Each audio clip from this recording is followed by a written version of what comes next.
Everyone, मेरा नाम वैशाली अस्थाना है और मैं गाजियाबाद में रहती हूँ और घर में रह के अपनी डांस क्लास चलाती हूँ। आप सबको आज मैं दिखाना चाहूंगी अपनी डांस क्लास। ये मेरी डांस क्लास और ये मेरे सारे अवार्ड्स हैं जो आप देख रहे हैं, जो मैंने इतने सारे शोज में जीते हैं। और ये है मेरे सर्टिफिकेट्स जो आप देख रहे हैं सारे, ये मेरे सर्टिफिकेट्स हैं जो मुझे मिले। और आज मैं अपने आप को बहुत खुश नसीब समझती हूँ कि इतने सारे अवार्ड्स मुझे मिले, इतने सर्टिफिकेट्स मिले। और आज आप सोच रहे होंगे कि इन 6 महीनों में ये वैशाली कहाँ चली गई, जो आए दिन अपनी पोस्ट डालती थी, अपने अवार्ड्स की फोटो डालती थी, आज वो वैशाली कहाँ चली गई। तो मैं आप सबको बताना चाहूंगी, कहीं नहीं गई थी ये वैशाली, आप सबके ही बीच में थी। बस कुछ सर्कमस्टांसेस ऐसे हुए जो मैं आपसे थोड़े टाइम दूर रही। मैं आपको बताना चाहूंगी कि मेरी लाइफ बहुत अच्छी चल रही थी। जैसा कि मैंने आपको दिखाया कि मैं अपनी डांस क्लास लेती थी घर में, और उन्हीं दिनों मेरी मुलाकात miss and Mrs international queen की ऑर्गेनाइजर रोली त्रिपाठी जी से हुई। और उनके थ्रू मैंने यहाँ पहले इंडिया में फैशन शो जीता। उसके बाद मैंने 2019 में उन्होंने मुझसे बोला कि हम 2019 में दुबई में इंटरनेशनल फैशन शो कर रहे हैं। वैशाली जी, मेरी दिल से इच्छा है कि जब आपने इंडिया में फैशन शो जीता तो आप हमारे साथ दुबई जरूर चलें। तो मैंने अपने हस्बैंड से कहा कि मुझे भी दुबई जाना है। तो वो बोले कि पागल हो गई हो, 48 साल की उम्र में तुम्हें कौन फैशन शो में जिताएगा, इतनी कम उम्र की लड़कियां पड़ी हैं जो जीतेंगी, तुम खाली अपना टाइम बर्बाद करोगी और कुछ नहीं। लेकिन मेरे अंदर कुछ कर गुजरने का एक जुनून था, मुझे अपनी जिंदगी में एक पहचान बनानी थी। तो मैंने कहा नहीं, मुझे जाना है दुबई। और 2019 में मैं रोली त्रिपाठी जी के साथ उनके शो में दुबई गई। और दुबई से जब मैंने वो फैशन शो जीता, वहां के जजेस ने मुझे विनर घोषित किया। और मैं आपको दिखाना चाहूंगी ये अपना अवार्ड जो उन्होंने मुझे दिया, मैं बता नहीं सकती मुझे कितनी खुशी हुई। और ये सैशे जो मेरे लिए मेरा एक गुरूर है, मेरा एक मान है, मेरा मान सम्मान है।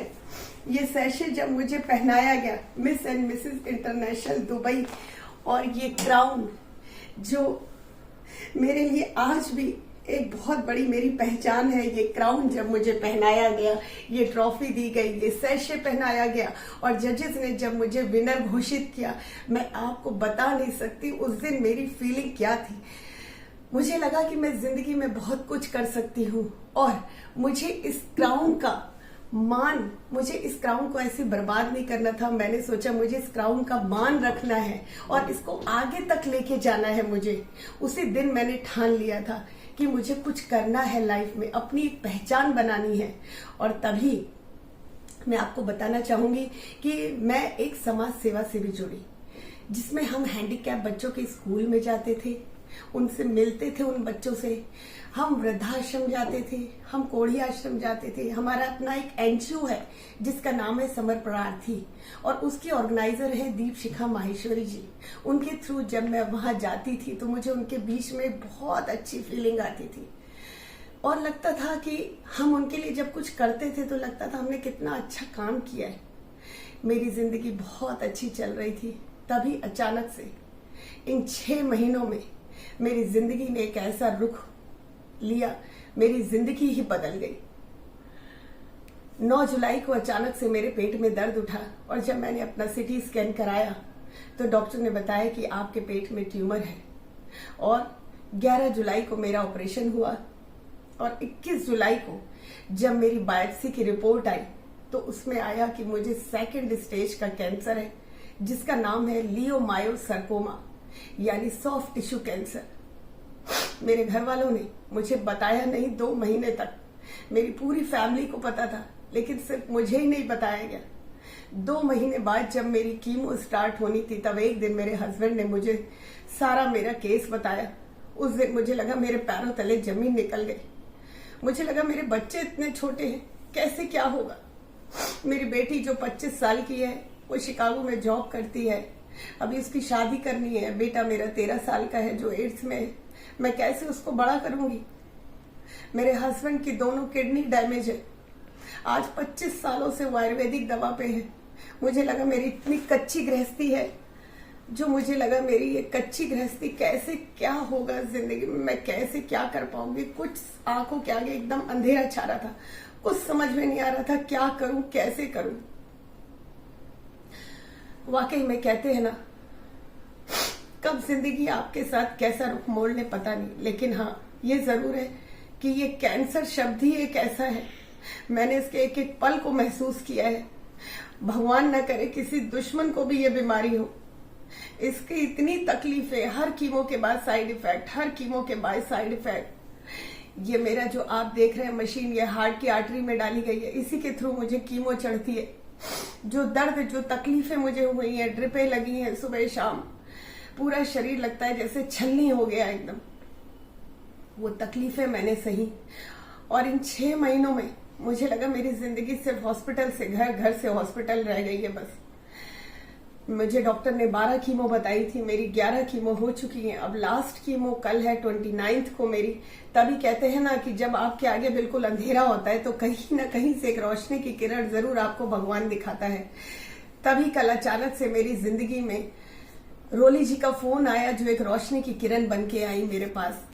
और उनका फोन आया और उन्होंने जो शब्द मुझसे कहे, मैं आपको बताना चाहूंगी कि वो एक एक शब्द उनका मेरे लिए एक दवा का काम कर गया। इन 6 महीनों की तकलीफ मैं सब भूल गई जो उन्होंने मुझसे कहा।